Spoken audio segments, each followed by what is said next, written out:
Olá, meus irmãos, que a paz de Adonai esteja contigo. Shalom. Eu gostaria de, talvez eu já tenha até feito algum vídeo falando sobre o Salmo 22, Terlim. Se fiz, gostaria de fazer mais um, que eu gostaria de comentar sobre o versículo 8 e 9, fazendo uma comparação de tradução. Estou aqui com a Bíblia, como eu sempre gosto de usar, hebraica, que é traduzida direto, muito conhecida no meio dos ortodoxos, né? Traduzida direto do hebraico para o português. E eu estou aqui com a outra também. Essa é a Bíblia Judaica Completa, né? Então, eu gostaria de fazer uma comparação no Salmo 22. O que diz aqui no Salmo 22? Por quê? Porque vai muito, tem certas coisas que vai da concepção de um grupo, né? Por exemplo, eu vi um judeu ortodoxo falando que Davi não era profeta. Então, se você estipular, não tem como você estipular uma coisa, isso aqui só porque esse aqui é profeta. Então, tudo que ele disser é profecia, é só ele. Então, aí a gente realmente vai trilhar por caminhos diferentes. Então, a gente tem que analisar o texto e para a gente chegar à conclusão, ou não, depende, né, da concepção de cada um, que não é só o profeta que profetiza. Quer dizer, ele tem esse dom.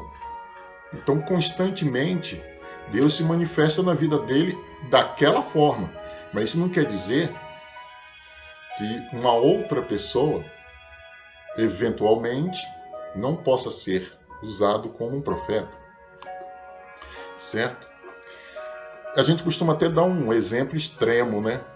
A mula não falou com Balaão? Então, porque Deus, ele trabalha como ele quer, como ele quer, como lhe convém, enfim, né? Como lhe apraz. Tá. Então, aqui no Salmo 22, diz assim: ao mestre do canto, acompanhado por Ayelet Hashahar, um salmo de Davi. Meu Deus, por que me abandonaste? Então aqui tem a pergunta: por que deixaste tão distante minha salvação e ignoraste meu gemido?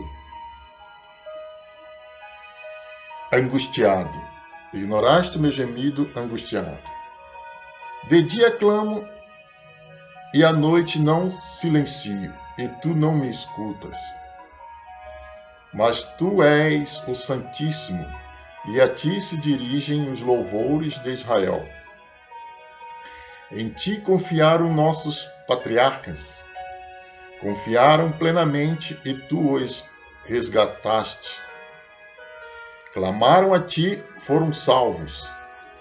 Em ti acreditaram e não foram desiludidos. Quanto a mim, sou como um verme e não homem. Opróbrio da plebe, vergonha do povo. Zombam de mim os que me fitam, riem e meneiam ironicamente suas cabeças. Então já estou no versículo 8. Zombam de mim os que me fitam, riem e meneiam, ironicamente, suas cabeças. Meneiam, ironicamente, suas cabeças. Então, aqui está dizendo, eles zombam de mim, os que me rodeiam, que me fitam, né? Os que me rodeiam, outra tradução, os que me rodeiam, riem e meneiam, ironicamente, quer dizer, estão ironizando sobre a minha pessoa. Aí o autor aqui colocou o ponto. Parece que ele falou o que tinha que falar. E zombam de mim, ironicamente. Ponto. Parece que ele vai falar outra coisa. Dizem-me, porém, certo? Confia no Eterno, ele o redimirá, ele lhe trará salvação, porque nele se compraz. Então, a partir do momento que eu isolo o versículo 8 do 9, dá a impressão que eu só falei assim, eles zombam de mim, fazem ironia. Aí depois, cortei o assunto, aí eu continuo querendo dizer outra coisa. Dizem-me. Parece que esse dizem-me está isolado do ironicamente. Então, dizem-me, porém... Então, esse porém, ele é adversativo. Dá a entender como a maioria das traduções entendem. Por isso que eles não colocam o ponto, porque eles entendem que esse dizem-me ironicamente. Então, não era para existir esse ponto depois do versículo 8, lá no final do versículo 8. Entendeu? Porque ele está explicando como eles agiram ironicamente, dizendo-me,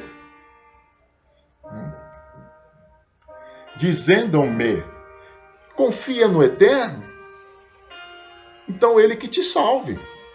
Já que você confia nele, clame que ele vem te salvar. Então, ele está ironizando, dizendo essas palavras. Mas aqui, o autor, ele cortou. Ele isolou, né, a explicação de como aconteceu a ironia. Mas complicou quando ele colocou porém. Se ele não tivesse colocado porém aqui, ficaria subjetivo, né? Então cada um ia interpretar do modo que quisesse. Dizem, confia no Eterno, ele o redimirá. Mesmo assim ficaria complicado, né? Porque daria uma mudança de comportamento repentino, mas ficaria sem explicação a ironia, como aconteceu a ironia. Vamos ver como está aqui com um ponto. Então, meneio ironicamente suas cabeças, ponto. Dizem-me, como se estivesse começando outra, né? Porém, quer dizer, dizem-me, porém, né? Confia no Eterno, quer dizer, eu estou zombando da pessoa, tá? Eu estou zombando dela, tá?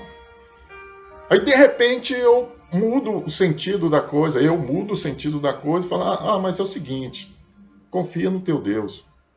Não estou ironizando, estou falando sério. Confia no teu Deus, que ele vai te salvar. Quer dizer, de irônico, de repente eu mudei para falar sério. Entendeu? É o que dá para entender aqui. Tudo bem, você pode até entender assim. Só que ficou incompleta a frase anterior. Por quê? Zombam de mim os que me fitam, riem e meneio, ironicamente, suas cabeças. Dizem-me. Aí o dizem-me, tá? Ligou com a frase anterior. Confia no Eterno. Confia no Eterno. Você não confiou nele? Ele o redimirá. Então, de todas as maneiras, o versículo 9 está ligado ao 8. Não tem como isolar. Se for por um lado, fica sem sentido. Se for por outro, também. Não tem como. Entendeu? Dizem-me, quer dizer, eles fazem ironia, minha pessoa, dizendo: não confiou no teu Deus? Então ele que te salve. Quer dizer, aqui ele está no tom de ironia.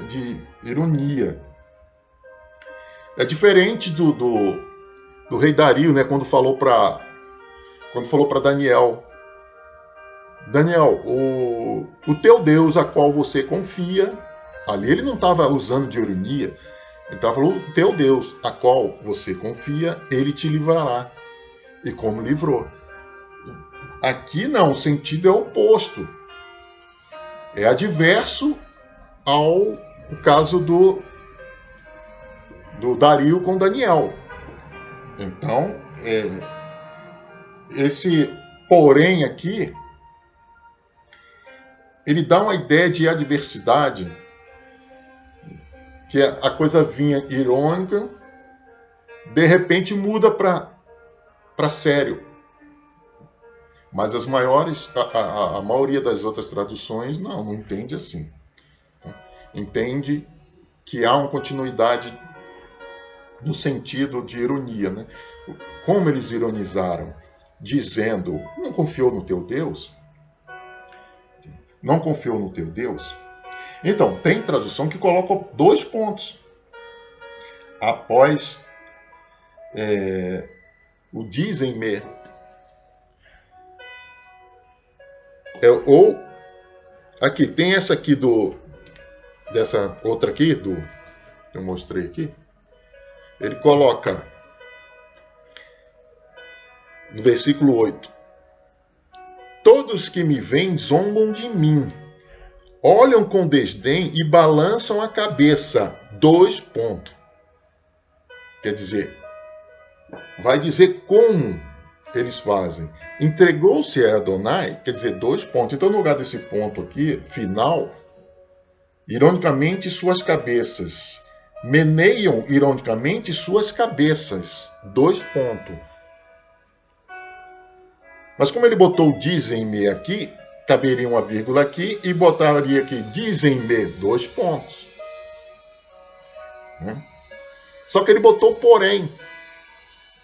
Aí o porém quebrou aquela continuidade de que eles estavam agindo ironicamente. Tá? Por que eu estou falando isso? Você fala: mas isso é detalhezinho. Detalhezinho, por quê? Se você quer dizer que isso aqui se refere ao Mashiach, isso aqui pode interferir muito no raciocínio. Pode interferir muito. Talvez não para quem acredita que o Mashiach ainda vem. Mas para aqueles que acreditam que o Mashiach já veio, por incrível que pareça, esse ponto, essa vírgula, esse dizem-me, do jeito que está aqui, quebra o sentido da coisa. Aí eu fui ver, baixei o aplicativo, fui ver para ver se tinha. Eu não via, o que eu vi era igual isso aqui, né? Mostrando que o versículo 9, ele completa o sentido da ironia. Como aconteceu essa ironia? Então, são detalhes que, para quem está lendo a Bíblia para se alimentar, tudo bem. Mas quando a questão passa para você defender a tua fé, defender a tua crença no Mashiach, aí já muda a figura. Já muda a figura. Então, do jeito que está aqui, repetindo: zombam de mim os que me fitam, riem e meneiam ironicamente suas cabeças. Ponto. Acabou ali o que ele estava falando. Depois ele dizem-me, como se estivesse começando uma outra frase, uma outra história. Porém, pronto, quebrou. Esse porém vem de onde? Está servindo de quê aqui? confia no Eterno, Ele o redimirá. Ele lhe trará salvação, porque nele se compraz. Do jeito que está aqui, ele está afirmando, ele está aconselhando até, dando dando assim um refrigério para a pessoa, mas você vai firme nessa tua fé. Eu estava zombando, depois eu falo, vai firme nessa tua fé que você está no caminho certo. Ele vai te livrar, ele vai te... Entendeu?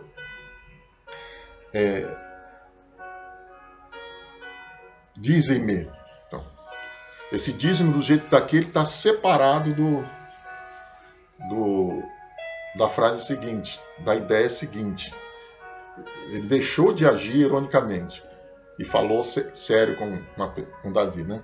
Então, mas aí, como defender essa ideia? Você fala, não, mas é isso que ele está falando mesmo. Ele estava ironicamente, daqui a pouco ele foi e falou seriamente.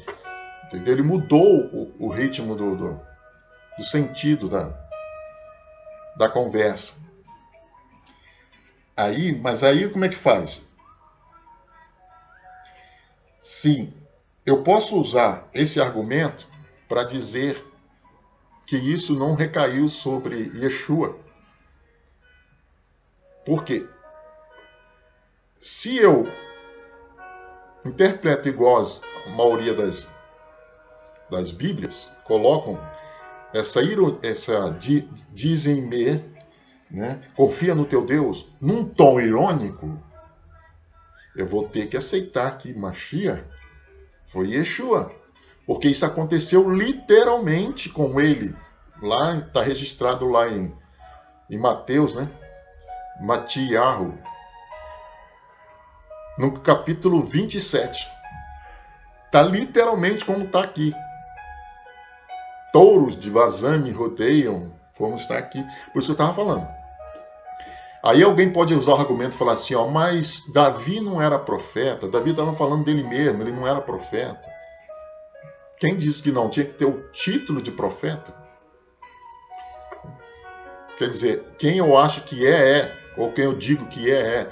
Então, aqui, ele estava sendo usado, sim, através de uma experiência de vida dele, né? Ele estava sendo usado pelo Espírito de Deus. Em espírito, ele estava falando de algo que talvez nem ele mesmo soubesse do que ele estava falando. Talvez, né? Mas isso não faz diferença.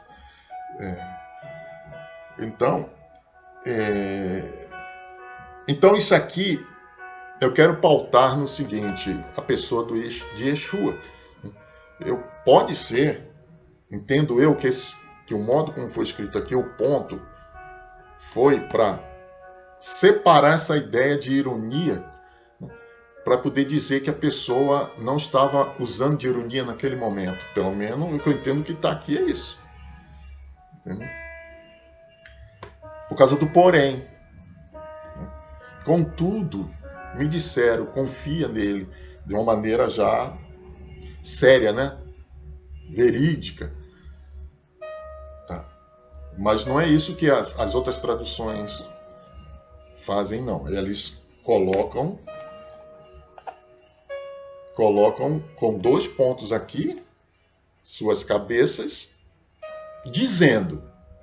Quer dizer, eles ironizam de tal maneira assim. Qual maneira? Dizendo, não confiou no teu Deus? Então, ele que te livre. Certo? Então, você pode pegar essa Bíblia aqui e ler e ver se você...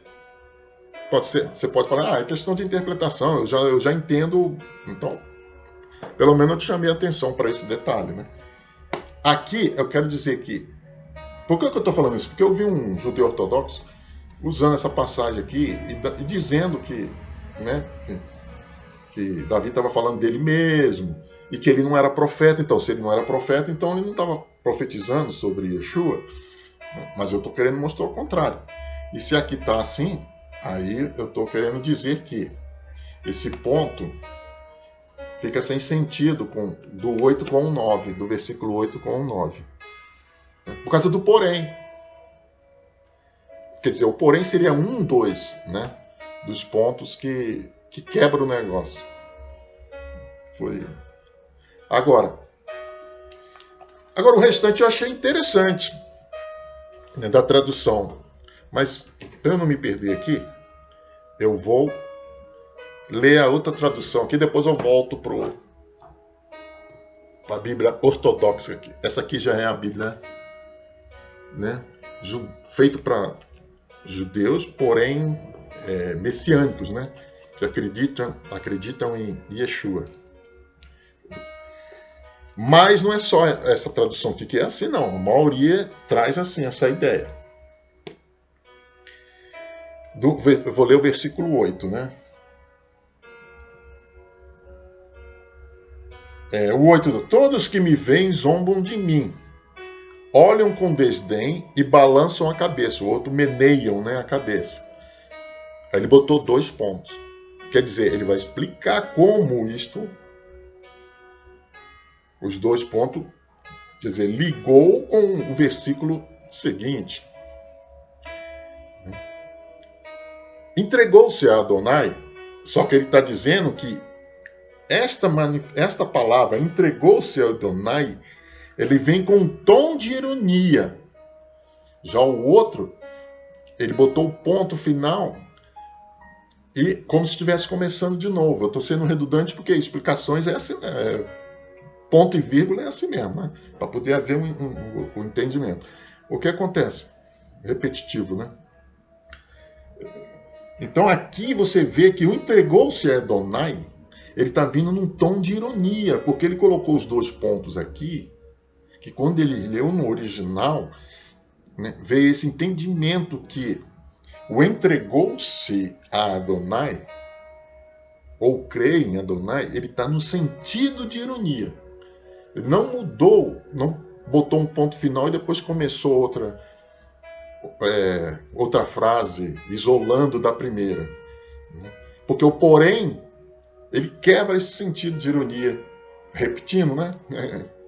Ele quebra esse sentido de ironia. Ele vem numa velocidade, depois ele dá aquela freada e muda a velocidade. Não é isso? Quer dizer, ele estava ironizando, mas depois ele muda e fala, não, mas ó, crê no teu Deus que ele vai... Mas sem sentido de ironia. No caso dessa aqui, né? Crê no teu Deus que vai dar tudo certo e tal. Então, eu deixei de ironizar. Vamos falar sério. Crê no teu Deus, por causa do porém, né? Crê no teu Deus e tal, que vai dar tudo certo. Tá? Mas não é assim que as outras Bíblias entendem. Elas entendem que, colocando os 2 pontos, continua a ideia, ele está explicando como se deu essa ironia. Né? Balançando a cabeça e dizendo, olha, não confiou no teu Deus? Num tom irônico. Né? Não confiou no teu Deus? Ele vai então te salvar. Né? Que ele o te livre. Se ele quer tão bem assim. É esse o sentido que toda a maioria das Bíblias entendem.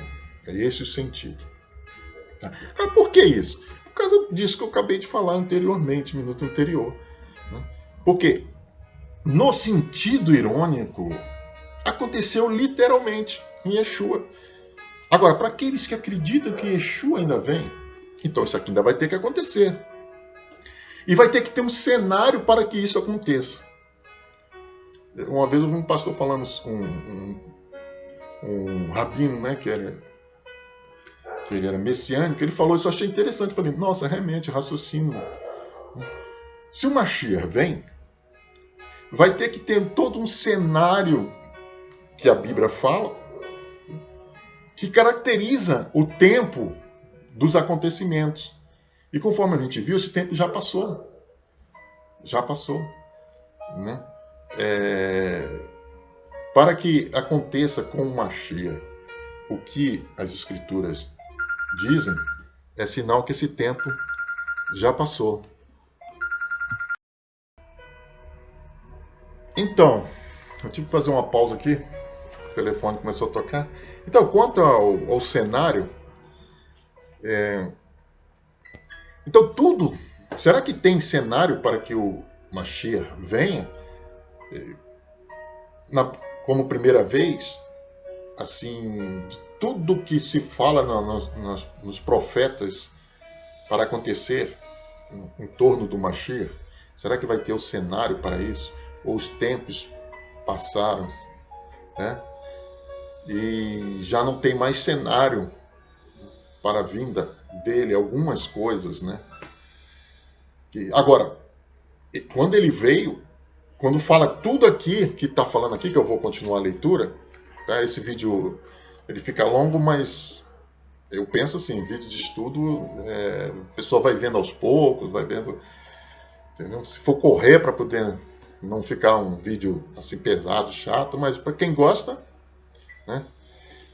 Vai vendo aos poucos e tal. Então, agora, quanto a Yeshua, o que acontece? Todo o cenário das profecias estavam ali à disposição para acontecer. A época, como fala da crucificação, né? E a época era propícia a isso, né? Na época se matava assim, né? Se torturava assim, né?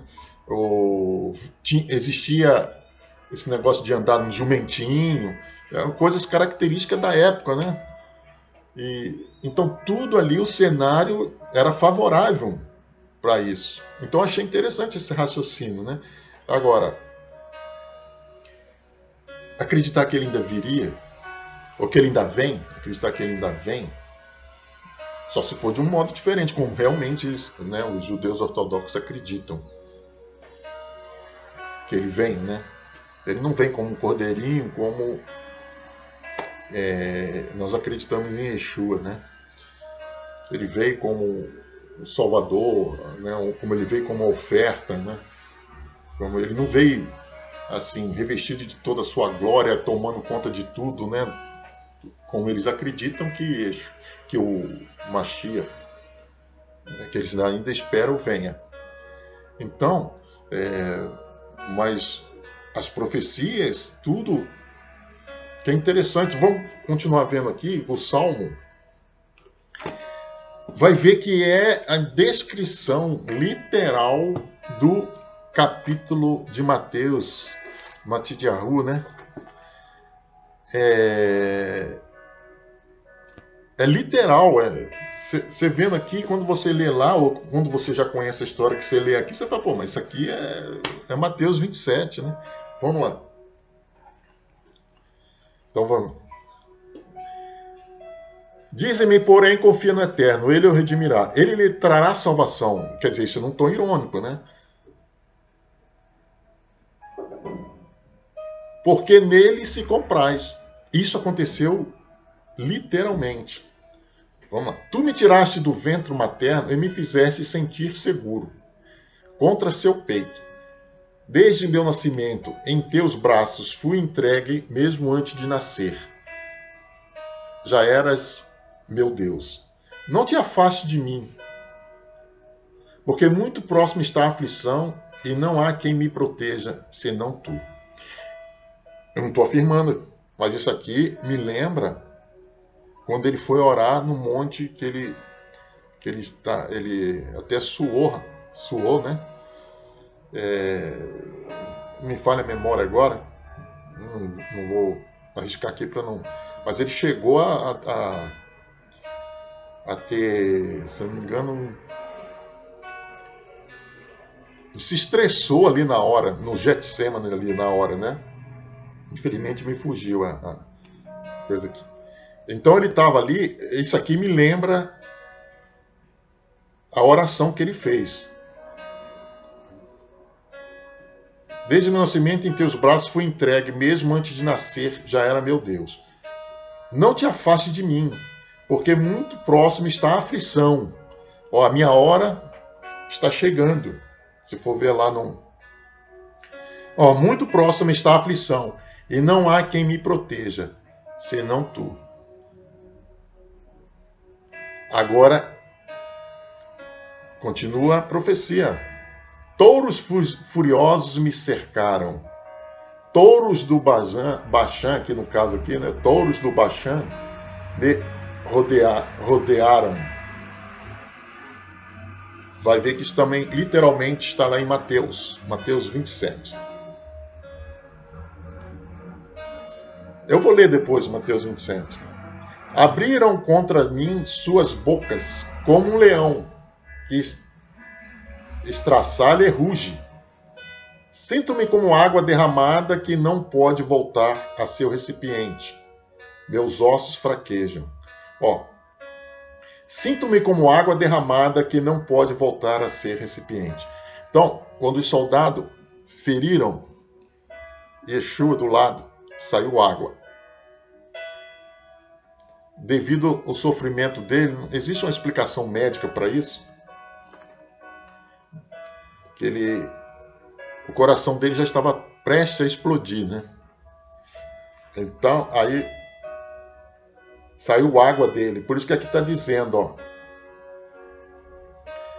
sinto-me como água derramada que não pode voltar a seu recipiente. Meus ossos fraquejam. Estava perdendo as forças, né, por causa da posição dele que ele estava. Meu coração parece ser de cera, que estava prestes a explodir devido à posição, o esforço para respirar, né,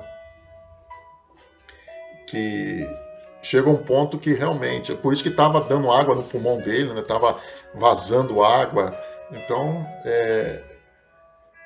isso aqui, até isso aqui está escrito, né, previsto. A única coisa que você pode falar é o seguinte: não aconteceu nada disso na história. Jesus não existiu, Yeshua não existiu. A única maneira que o cara tem de chegar e falar que separar uma coisa da outra, né? Porque está muito literal isso aqui, não é possível. Meus ossos fraquejam, meu coração parece ser de cera. De tal forma se derrete dentro de mim. Quer dizer, estava prestes a explodir. De onde eu tirei essa informação? Tem um livro que diz A Bíblia Tem Razão. Lá ele fala sobre isso aqui. Parecer médico, né? Fala sobre isso aqui. A Bíblia tinha razão. A Bíblia tinha razão. Então, meus ossos então se derretem dentro de mim. Meu coração de tal forma se derrete dentro de mim. Minha força secou como a argila, né? Porque de tanto fazer esforço para respirar naquela posição, para se manter, né? Minha língua está colada ao paladar e me deitaste no pó da morte. Quer dizer, ele já estava ali entregue à morte e estava dando sede, né? Tanto é que ele falou, tenho sede. Então, está aqui literalmente. Minha força secou-se como a argila, minha língua está colada ao paladar, sede, né? A boca seca, e me deitaste no pó da morte. Cães, agora ele repete a mesma coisa. Ele tá, cães me cercam, a mesma coisa quando ele fala lá na frente, lá, os leões, né? Abriram contra mim suas bocas como um leão. Abriram quem? Aquelas pessoas que estavam ali ao redor dele, né? Zombando, não confio no teu Deus, que eu livre. Aí o outro foi e furou. Né? O outro... Então, cães me cercam, jogaram sorte com a roupa dele, com a túnica. Cães me cercam, continuando a mesma história, né? Uma turba de perversos me rodeiam. Atacam meus pés, furaram os pés deles. E minhas mãos como se fora um leão. Entendeu? Feroz, né? Com ferocidade, né? Verifico como estão meus ossos, enquanto eles me observam e tripudiam. Quer dizer, continuam zombando, né? Minhas roupas entre si repartem. Aconteceu literalmente isso aí. Minhas vestimentas sorteiam. Quer dizer, do sofrimento Davi estava se rasgando ali perante Deus, aí ele foi tomado pelo Espírito de Deus e começou a profetizar. Entendeu? Começou a profetizar falar de coisas que talvez nem ele entendia, sabia. Meus pés e minhas mãos como se fora leão. Verifico como estão meus ossos. Minhas roupas entre si repartem. Minha vestimenta sorteiam. Mas tu, ó Eterno, eu te peço, não te afaste de mim. Ó minha força, apressa-te e vem em meu auxílio.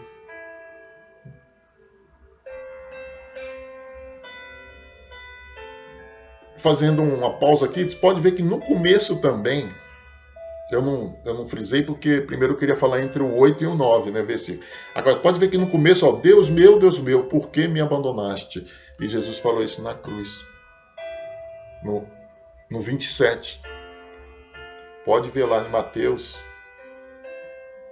que você vai ver no versículo, tudo isso aqui literalmente. A única coisa que você pode falar é assim, ó, não aconteceu isso, Yeshua não existiu. Aí, né, porque se existiu, que nós cremos que era ele mesmo, isso aqui aconteceu literalmente. E foi uma profecia de Davi. Então, como que o Mashiach não viria assim, dessa maneira, se o próprio Davi profetizou? E aconteceu. E aconteceu literalmente. Aí eu falo assim, não é ele porque ele vem como assim, até mais que Moisés, que ele vai ajeitar o mundo, que ele vai, né, e tudo. Mas e essa profecia aqui? Mas isso aí tudo bem, mas e Yeshua que teve na cruz, e isso aconteceu literalmente com ele. Tem que ver essa questão aí, tem que... então, entendeu? Tem que ver essa questão. A única saída para isso aqui é dizer que ele não existiu, que isso é história, entendeu? Mas vai provar que ele não existiu. Então, se ele existiu e isso aconteceu, opa, então peraí. Tem que parar, analisar, ver, que tá muito literal isso aqui. Onde eu estava? Mas tu, Eterno, eu te peço, não te afaste de mim. Ó minha força, apressa-te e vem em meu auxílio. Salva minha alma da espada, minha vida das presas dos sabujos. Livra-me da boca do leão, resgata-me dos chifres dos touros selvagem. Então, a salvo proclamarei teu nome a meus irmãos e louvar-te-ei do seio da multidão. Vós que sois a semente de Jacó. Tá? Vamos ver aqui, pular aqui. Vamos pular aqui pro... Deixa eu ver aqui. O versículo 30. Tá? Comerão todos os povos a fartura da terra, e ante ele se prostrarão. Todos os povos se prostrarão perante ele.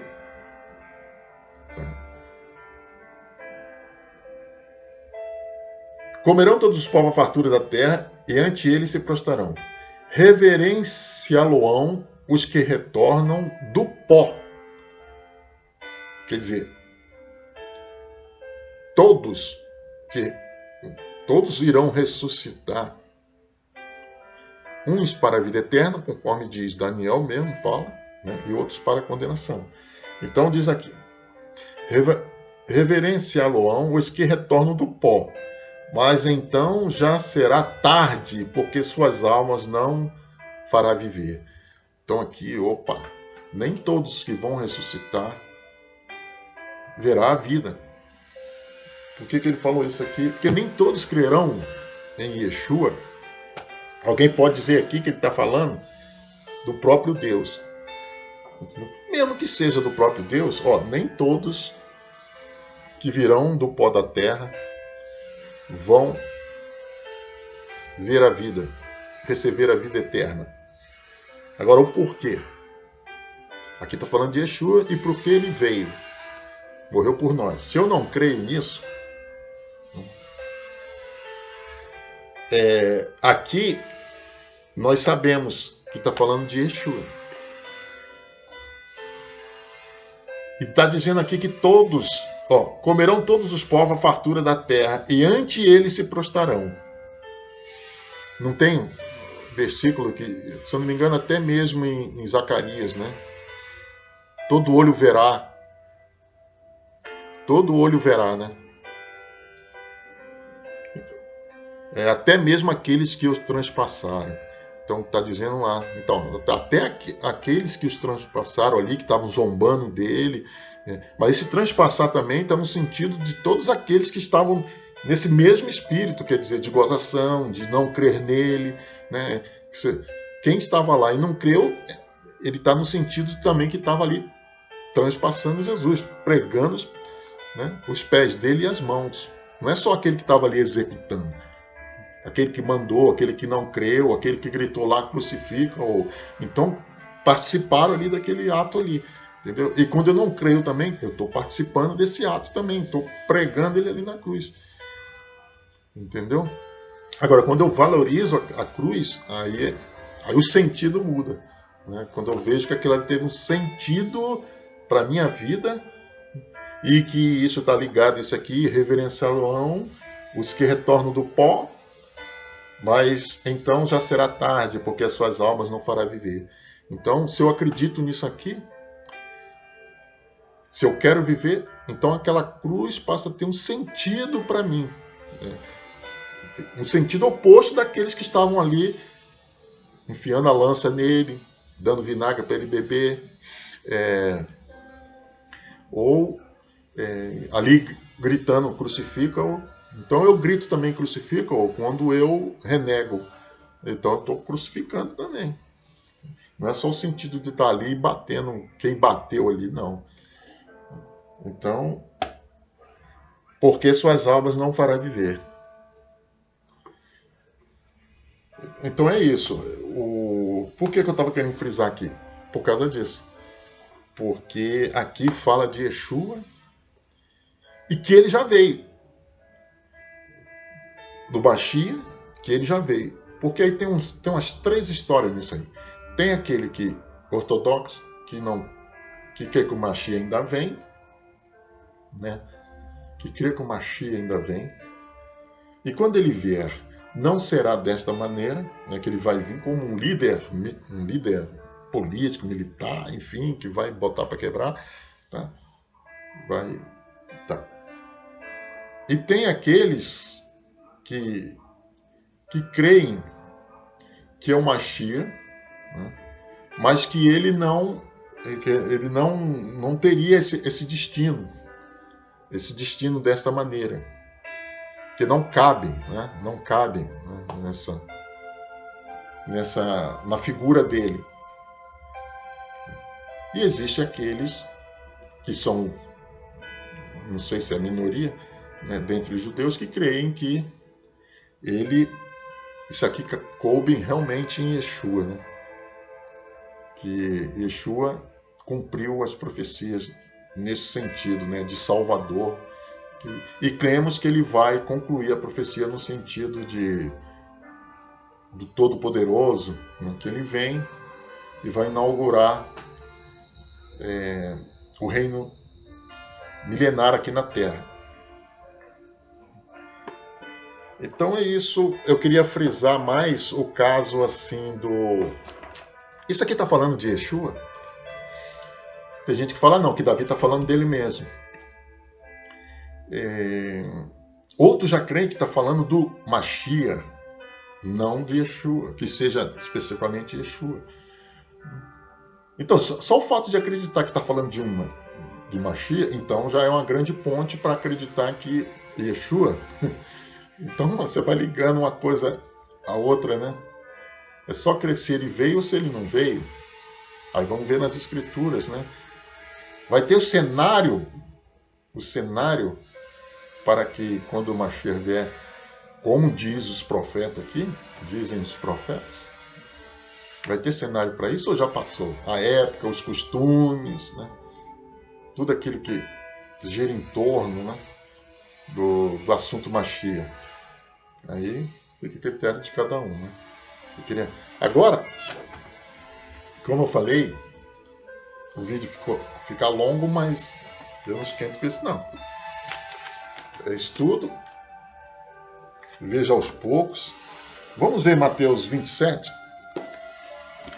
Seguinte, veja se não é literal. Agora,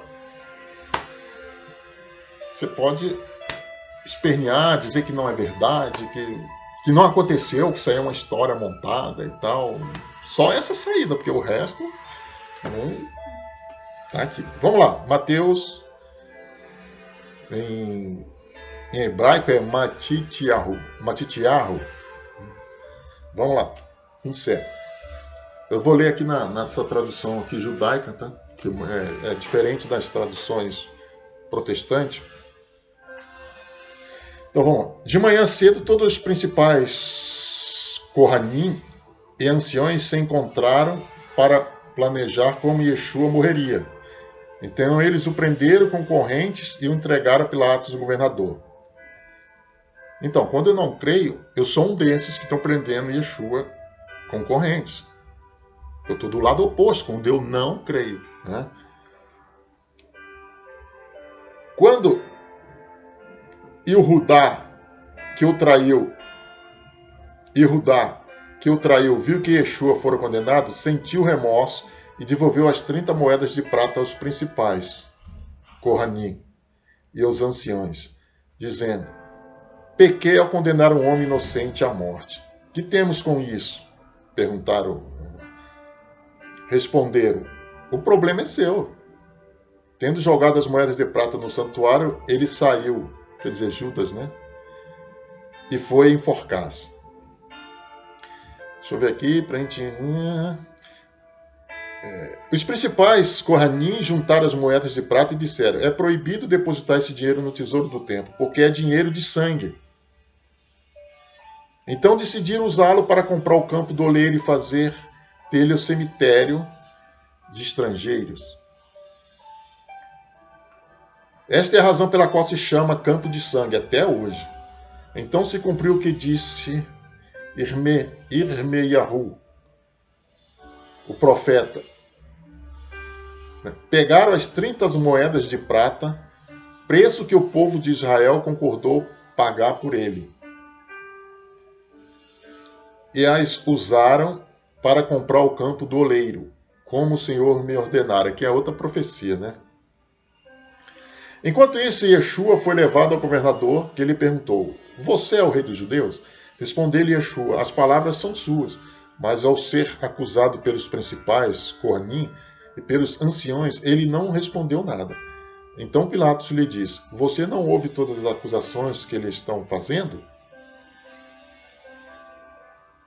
Entretanto, o governador ficou muito admirado porque Yeshua não disse nenhuma palavra para receber as acusações. Vamos pular aqui para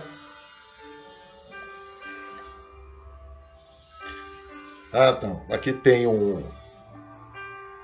Eu não estava pensando em ler o 27, né? Então eu não marquei legal onde que mas eu resolvi ler. Vamos ler aqui, vamos continuar. Entretanto, o governador ficou muito admirado porque Yeshua não disse nenhuma palavra para rebater as acusações. Tá? Era costume do governador, por ocasião da festa, soltar um prisioneiro escolhido pela multidão. Naqueles dias estava ali um prisioneiro muito conhecido, Yeshua Bar Abá.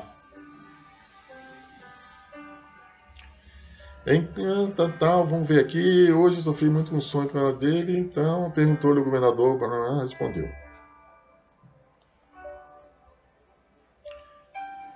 Olha aqui o que os judeus falaram. Quando fizeram com que ele escolhesse, o povo escolhesse entre Barrabás ou Yeshua. O povo escolheu Barrabás, solte Barrabás e crucifique Yeshua, e que o sangue dele recaia sobre nós.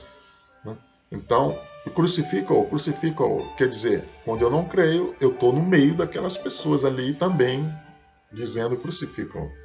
Tá? E escolhendo o lado errado, Barrabás. Não precisa eu estar lá no momento, né? Mesmo espírito, mesmo comportamento. Tá? Então escolhi. Aí falaram assim: execute em uma estaca, execute em uma estaca. Quando ele perguntou por quê, Pilatos, né? Que crime ele cometeu? Eles começaram a gritar mais, executa-o em uma estaca.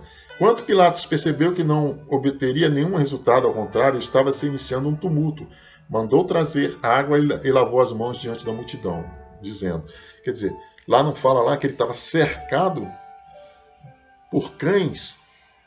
Desde esse momento aqui ele já estava cercado, a multidão falando, crucificam, condenando, né?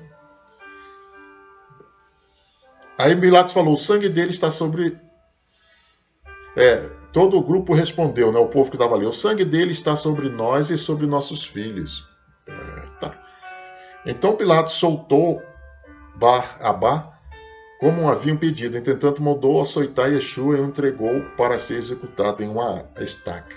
Então, quando eu não creio, no mesmo sentido eu estou falando, açoite-o e crucifica-o. Então, quando eu não aceito, né? Não creio nele. Os soldados do governador levaram Yeshua ao edifício do quartel-general, agora começa. E o batalhão todo se reuniu ao redor dele, ao redor dele. Cães me cercam, malfeitores, tá. Arrancaram-lhe as roupas e o cobriram com um manto vermelho. Fizeram a coroa de espinho e colocaram em sua cabeça. A zombaria. Já começaram a zombar. Puseram a vara em sua mão direita. Escárnio, zombaria. Né? Então ajoelharam-se diante dele e zombaram. Olha, tá vendo? Viva o rei dos judeus! Cuspiam nele e usavam a vara para bater-lhe na cabeça. Quando terminaram de ridicularizá-lo, tiraram-lhe o manto e puseram de volta as roupas dele. Então o levaram para ser pregado em uma estaca de execução. Touros de Bazã me cercam, malfeitores, está tudo lá, escrito lá, né? E zombam de mim, tá vendo? Então levaram para ser pregado em uma estaca. Tá? Quando estavam saindo, encontraram-se um homem de Cirene chamado Simão e obrigaram a carregar a estaca de execução. Ao chegarem ao lugar chamado Gulgota, que significa o lugar da caveira, eles lhe deram para beber vinho misturado com fel. Mas depois de prová-lo, ele se recusou a beber. Depois de o terem pregado na estaca, dividiram as roupas dele entre si, jogando dados. O que ele falou lá? Jogaram sorte com as minhas roupas. Tudo literal lá, como a gente acabou de ler lá. Você pode pegar as duas passagens e você vai ver que é a mesma coisa. Que Davi profetizou, sim, sobre a crucificação do Mashiach. Quando estavam saindo, encontraram um homem excelente, Depois de o terem pregado na estaca, dividiram a roupa entre si, jogando dados. Então eles se sentaram para observá-lo, rodeando, zombando. Né? Acima de sua cabeça, colocaram um escrito com a acusação feita contra ele.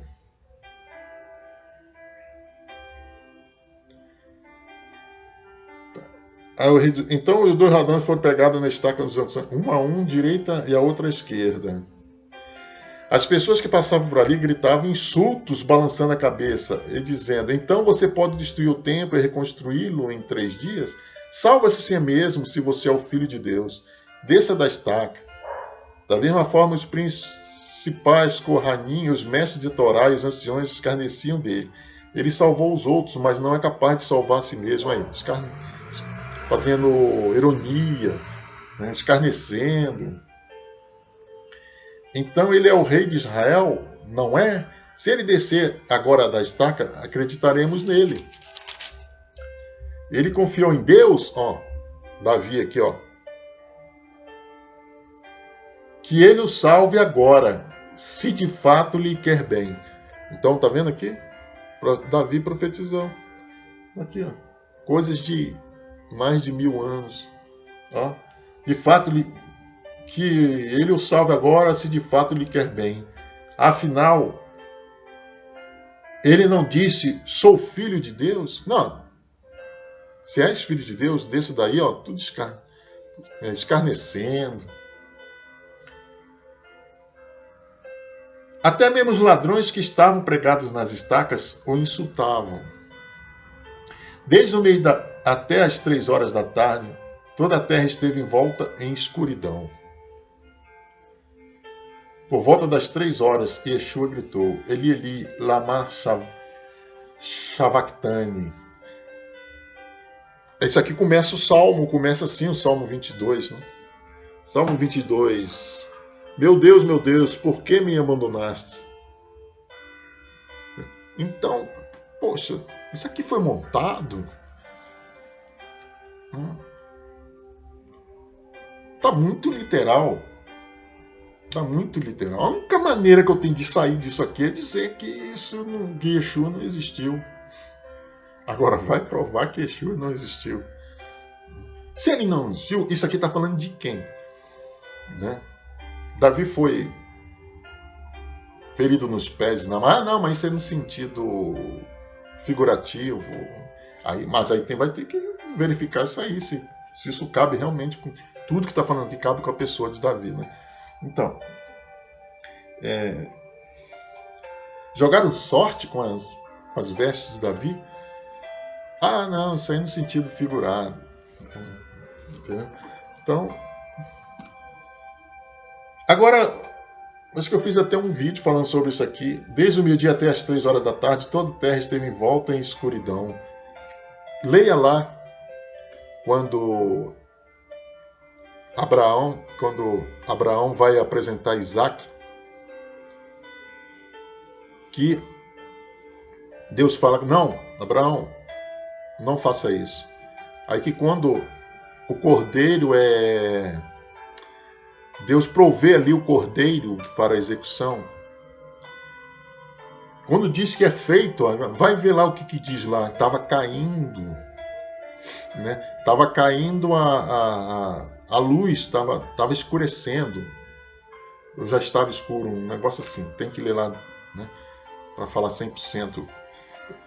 Aí eu achei interessante, porque aqui está dizendo que quando Jesus estava na cruz, fazendo uma ligação do cordeiro, Yeshua sendo o cordeiro, aquele cordeiro que Deus falou que iria prover, já estava, o tempo escureceu, já estava caindo. E aqui, olha só que, nossa, cara, que história é essa?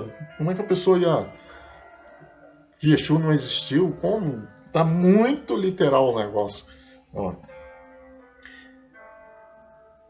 Aí olha o tempo aqui, desde o meio-dia até as 3 horas da tarde, toda a terra esteve envolta em escuridão. No momento que Jesus estava sendo oferecido ali, como Yeshua estava sendo oferecido como sacrifício. Sacrifício pelos nossos erros, nossos pecados. E se eu creio nisso, aí como diz, que eu li aqui, né, quando ressuscitar, farei parte daqueles que vão herdar a vida eterna. Então está aqui. Olha só, a terra esteve envolta em escuridão. Vai ler lá essa parte lá de Abraão. Veja o que aconteceu com o tempo, que lá estava dizendo que já estava caindo a noite, né, que já estava escuro. Então, aí você faz uma ligação com essa passagem aqui. Até esse detalhe. Toda a terra esteve em volta da escuridão. Por volta das 3 horas, Yeshua gritou. Eli, olha, volta de 3 horas. Eli, lama sabachthani. Deus meu, por que me abandonaste?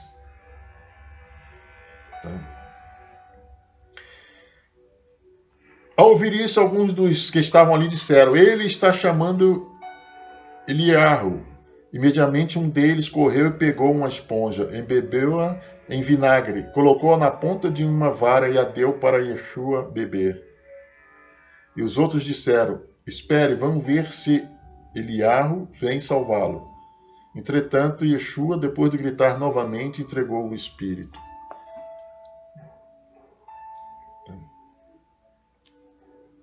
Então é isso aqui. Querendo ficar só parar aqui, isso quer dizer que Davi está falando de quem? É um ponto que você tem que ver.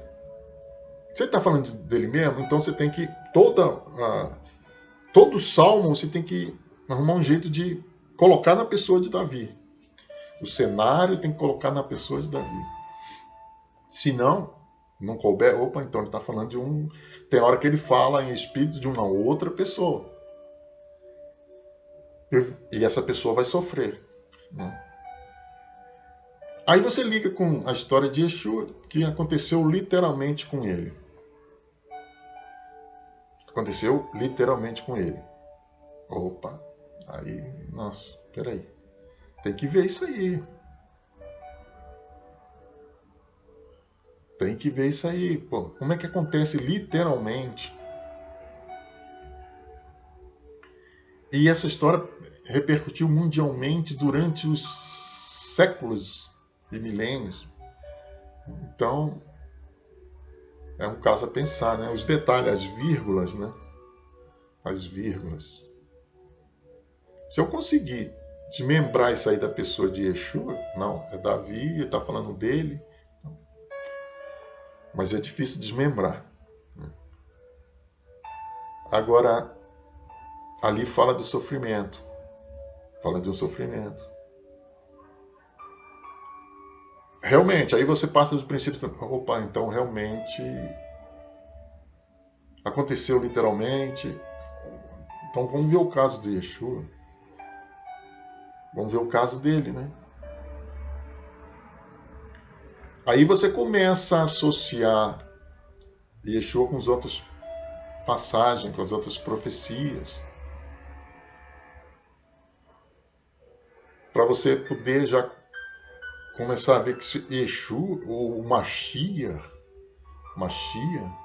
será que ele não vai sofrer mesmo, como me ensinaram até hoje, que ele é o... Mas se é, então quem é essa pessoa aqui? A partir do momento que eu creio que não é, que não está falando só de Davi, então quem é essa pessoa? Igual lá em Isaías 53, lá. Ele levará sobre si as nossas dores, as nossas enfermidades. Então começa a raciocinar. Por mim, não só direcionado por esse ou aquele mestre, porque o mestre tem as convicções dele, né? Então, pode ver que eu procurei usar aqui uma Bíblia ortodoxa, uma Bíblia messiânica judaica, que crê, o outro não crê.